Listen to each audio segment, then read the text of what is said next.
దేవుని పరిశుద్ధ నామములో మీకు హృదయపూర్వక వందనములు తెలియజేస్తున్నాం. ఎలా ఉన్నారు? బాగున్నారు కదూ? ప్రభు మహాకృప చేత మేము క్షేమముగా ఉండి మీ యోగ క్షేమాల నిమిత్తమై ప్రతిరోజు ప్రభు సన్నిధిలో ప్రార్థన చేస్తున్నాం. ఇంకా మరి మీకున్న అవసరతలు, ప్రార్థన అవసరతలు మాకు తెలిపి అందులో నుంచి విడుదల పొందాలని ప్రేమతో మనం చేస్తున్నాం. మంచిది, నేటి దిన వాక్యమును చదువుకుందాం. మీ ప్రతి అవసరము తీర్చబడును అనేటువంటి విషయాలను అపోస్తలుడైన పౌలు గారు ఫిలిప్పీయులకు రాసిన పత్రిక 4వ అధ్యాయము 19లో మనం చూస్తున్నాం. కాగా దేవుడు తన ఐశ్వర్యం చొప్పున క్రీస్తు యేసునందు మహిమలో మీ ప్రతి అవసరము తీర్చబడును అనే సంగతి మనం చూస్తున్నాం. వాక్యం వింటున్న నా సహోదరి సహోదరు, నీవు ఏ అక్కర కలిగి ఉన్నావో, ఏ అవసరం కలిగి ఉన్నావో నీవెరుగుదువు. నీకన్నా ముందు నీ ప్రభు ఎరుగును. కాబట్టి నీ అక్కరలు, నీ అవసరతలు తీర్చబడుతూ ఉంటవి. మత్తయి సువార్త 6వ అధ్యాయము 32వ వచనంలో మనం చూసినట్లయితే అక్కడ మరి దేవుని యొక్క మాటను మనం చూస్తాం. చూడండి, మత్తయి సువార్త 6వ అధ్యాయము 32వ వచనంలో మనం చూసినట్లయితే, ఇవన్నీ మీకు కావాలనని మీ ప్రభుకు తెలియను అనే సంగతులు ఇక్కడ మనం చూస్తాం. ఇవన్నీ మీకు కావాలని మీ పరలోకపు తండ్రికి తెలియను.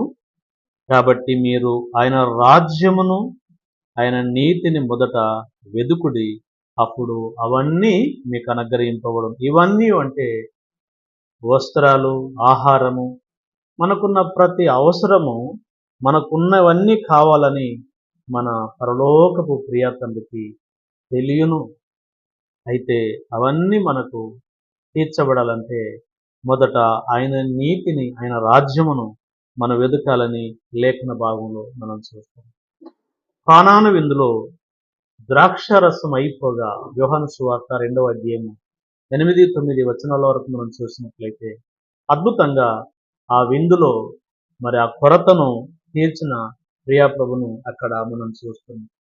అరణ్యములో మరి ఆహారం లేక 3 దినాలు వారు ఉపవాసములో ఉన్నప్పుడు, దేవుని సన్నిధిలో వారికి ఆహారం లేని సమయంలో మరి ప్రభు వారి అక్కరను గుర్తెరిగి వారికి సమృద్ధిగా 5 రొట్టెలు 2 చేపలను 5,000 మంది తినగా ఇంకా మిగులునట్లు ప్రభు కార్యం చేసినట్లు మనం చూస్తాం. యోహాను సువార్త 6వ అధ్యాయము 9-13 వచనం వరకు, మార్కు సువార్త 6:35-43 వచనాల్లో ఆ మాటలను మనం గమనిస్తూ ఉంటాం. కాబట్టి వాక్యం వింటున్న నా సహోదరి సహోదరు, నీకున్న అక్కర, నీకున్న అవసరం నీకన్నా ముందు నీ ప్రియాప్రభుకు తెలియను. కాబట్టి మరి ప్రభుకు తెలపాలని, విడుదల పొందాలని ప్రేమతో మనం చేస్తున్నాం. మత్తయి సువార్త 21-22లో కూడా మనం చూస్తున్నాం. మీరు ప్రార్థన చేయనప్పుడు వేటినైతే అడుగుదురో అవన్నీ పొంది ఉన్నామని నమ్ముడి, అప్పుడు అవన్నీ మీకు అనుగ్రహింపబడునని ఆ లేఖన భాగంలో మనం చూస్తున్నాం. కాబట్టి నాకున్న అవసరతలు, మనకున్న అక్కర్లు ఆ ప్రియప్రభుకు చెప్పుకుందాం. తప్పక ప్రతి అవసరము తీర్చే ప్రభు ఉండగా దిగులు పడకుండా ప్రభుకు చెప్పుదాం. అందులో నుంచి విడుదల పొందుకుందాం. ప్రార్థన. జీవం కలిగిన మా తండ్రి, స్తోత్రాలు చెల్లిస్తున్నాం. క్రీస్తు యేసునందు అనగా మీలో ప్రతి అవసరము తీర్చబడుతుందని అపోస్తలుడైన పౌలు గారి ద్వారా ఫిలిప్పీయులకు రాసిన పత్రిక 4:19లో మీ మాట కొరకై స్తోత్రాలు చెల్లిస్తున్నాం. అక్కరలో ఉన్నటువంటి అదిగో కానాను విందులో ద్రాక్షరసం అయిపోయినప్పుడు నీటిని ద్రాక్షరసంగా మార్చి వారి అవసరం తీర్చారు. అరణ్యములో తండ్రి మీ బోధ వినటానికి వచ్చిన మీ ప్రజలు ఆహారము నాయన లేని పక్షాన అదిగో నాయన వారి దగ్గర ఉన్న 5 రొట్టెలు 2 చేపలను మీరు ఆశీర్వదించగా అనేకులు 5,000 మంది తిని మరి తృప్తి పొందారు, ఇంకా మిగిలింది అనే సంగతులు మేము చూస్తున్నాం ప్రభా. సహాయం చెప్పండి. ఇలాగూ నాయన పరిశుద్ధ గ్రంథములో ఎవరెవరికి ఏ అక్కర అవసరం ఉందో మీరు తీర్చిన విధానాలను మేము చూస్తున్నాం ప్రభు. సహాయించండి. అలాగనే వాక్యమైన నీ బిడల అవసరాలు అక్కర్లు కూడా మీరు తీరుస్తారని తేటగా నమ్మి ఉంటుండగా సహాయించండి. మొదట మీ నీతిని మీ రాజ్యమును వెతుకుడు ద్వారా అన్నీ అనుగ్రహించబడతాయని మాట్లాడిన ప్రభు స్తోత్రాలు. అయితే ప్రార్థన చేస్తున్నప్పుడు అపనమ్మకంతో కాకుండా నమ్మకముతో ప్రార్థన చేయడని మత్తయి 21:22లో మీ మాట కొరకై స్తోత్రాలు చెల్లిస్తున్నాం.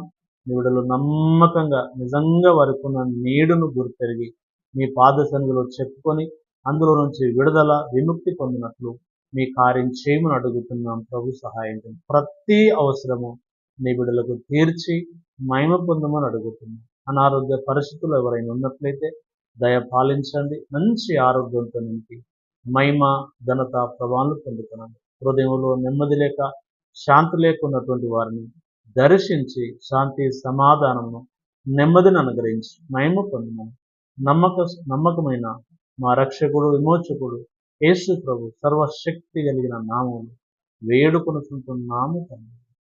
ఆమేన్. Thank you. God bless.